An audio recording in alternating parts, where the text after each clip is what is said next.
November 13th, 2022. 4 University of Idaho students stabbed to death in their off-campus home. December 30th, 2022. Police arrest Bryan Kohberger, a 28-year-old criminology PhD student studying how to catch criminals. For 2 years, everyone waited for trial, waited for answers. And then, July 2025, weeks before trial, Kohberger pleaded guilty. Life in prison without parole to avoid the death penalty. No trial, no defense, no explanation. So what was the evidence that made a criminology student give up without a fight? Today, we're breaking down everything. The DNA, the surveillance, the cell towers, the autopsy results, and why his own defense experts say the case was unbeatable. The victims. Before we get into the evidence, let's remember who was killed. Kaylee Goncalves, 21, Madison Mogen, 21, Xana Kernodle, 20, Ethan Chapin, 20, 4 students, sleeping in their home at 1122 King Road in Moscow, Idaho. November 13, 2022, between 3 a.m. and 4 a.m., someone entered that house and systematically murdered 4 people. 2 roommates on the first floor survived. One of them, Dylan Mortensen, saw a masked figure leave around 4 a.m. Bushy eyebrows, athletic build, she was frozen in fear. By the time police arrived the next day, the crime scene was one of the worst they'd ever seen. The brutality. In January 2026, autopsy reports were unsealed. The details are horrifying. 150 combined stab wounds across 4 victims. Xana Kernodle, 67 stab wounds. Kaylee Goncalves, 38. Madison Mogen, 28. Ethan Chapin, 17. Most wounds concentrated on head, neck, and upper body. Defensive wounds on hands and arms. 3 victims, Goncalves, Mogen, and Chapin, were attacked in their sleep. They never had a chance to stand up. Xana Kernodle had blood on her feet. She tried to fight back. 67 stab wounds later, she died on the floor. The brutality suggests rage, overkill, and the killer left almost no evidence. No fingerprints, no hair, no murder weapon, almost no evidence. But not none. The knife sheath. The biggest piece of evidence.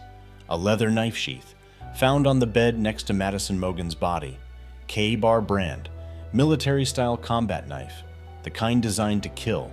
The knife itself was never found, but the sheath was there, and on that sheath, investigators found DNA, male DNA, single source, touch DNA from skin cells left on the leather snap button. That DNA was sent to the Idaho State Police Lab, run through databases, no match. So investigators used genetic genealogy, built a family tree using the DNA. That tree led them to Bryan Kohberger. To confirm, they needed a direct sample. They followed Kohberger to Pennsylvania, collected trash from outside his parents' house. In that trash, they found his father's DNA, and it was a match. The DNA on the knife sheath belonged to Bryan Kohberger. That's the evidence that got him arrested, and that's the evidence his defense couldn't beat. The defense challenge. Here's the thing, Kohberger's defense team tried to challenge the knife sheath. A forensic expert named Brent Turvey claimed the chain of custody was flawed. The evidence bag had been filled out incorrectly. Signatures were missing. In his opinion, the sheath should have been ruled inadmissible. But chain of custody issues are hard to prove, and even harder to win on. Prosecutors don't need perfect chain of custody, they just need to show the evidence is authentic, that it wasn't tampered with. And in this case, the knife sheath had photos, documentation, lab reports. Turvey's challenge might have created doubt, but it wasn't a slam dunk. And Kohberger's legal team knew it. The surveillance footage. The DNA was damning, but it wasn't the only evidence. Surveillance footage showed a white Hyundai Elantra circling the King Road neighborhood multiple times between 3 a.m. and 4 a.m. Multiple cameras.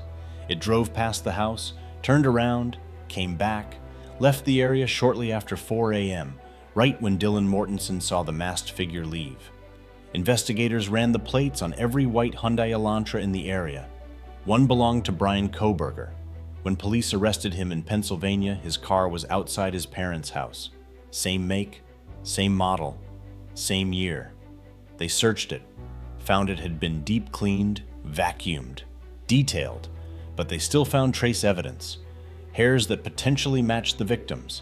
The defense could argue the car was common, but combined with the DNA, combined with the cell phone data, the surveillance became a lot harder to explain. The cell phone pings. This is where it gets worse for Kohberger. Cell phone records showed his phone pinged off towers near the victim's house at least 12 times before the murders, starting in July 2022, continuing through mid-August. Late-night drives. 2 a.m., 3 a.m. He was stalking them, watching the house, learning the layout, and on the night of the murders, his phone pinged near the house again. Around 2:30 a.m., then it went dark. It didn't ping again until 4:48 a.m. miles away, heading south toward Pullman, Washington. The prosecution's theory: he turned off his phone before the attack, drove to the house, committed the murders, turned his phone back on after he left. The defense's problem: there's no innocent explanation for turning off your phone in the middle of the night, driving to a specific location, and turning it back on after leaving. Why he took the plea. So here's what the prosecution had. 1. DNA on a knife sheath at the crime scene, directly linking Kohberger to the murder weapon. 2. Surveillance footage of his car circling the area at the time of the murders. 3. Cell phone data showing he stalked the house for months, then turned off his phone during the attack. 4. A deep-cleaned car with potential victim DNA still inside. 5. No alibi, no explanation, no evidence pointing to anyone else. And here's what the defense had. 1. A chain of custody challenge on the knife sheath that probably wouldn't work. 2. Questions about untested hair found at the scene that might not be relevant. 3. No direct connection between Kohberger and the victims. No clear motive. That's it. That's the defense. In a death penalty case, that's not enough.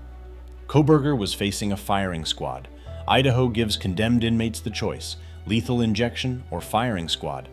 And the evidence against him was overwhelming. His defense team knew it, the prosecution knew it, and Kohberger knew it. So on July 2nd, 2025, he pleaded guilty. 4 counts of first-degree murder, 1 count of burglary. Sentenced to 4 consecutive life terms without parole, plus 10 years for the burglary. He waived his right to appeal, gave up any chance of getting out, and refused to explain why he did it. Admitted he murdered 4 people. He's in prison for life, but the evidence was so strong, so overwhelming, that he gave up without a fight. A criminology PhD student, someone who studied criminal behavior, someone who knew exactly how investigations worked. And yet he left his DNA at the scene, drove his own car, used his own phone, made mistakes a first-year criminology student wouldn't make. The evidence didn't just prove he did it, it proved he wasn't as smart as he thought he was. 150 stab wounds, 4 lives destroyed, 4 families shattered.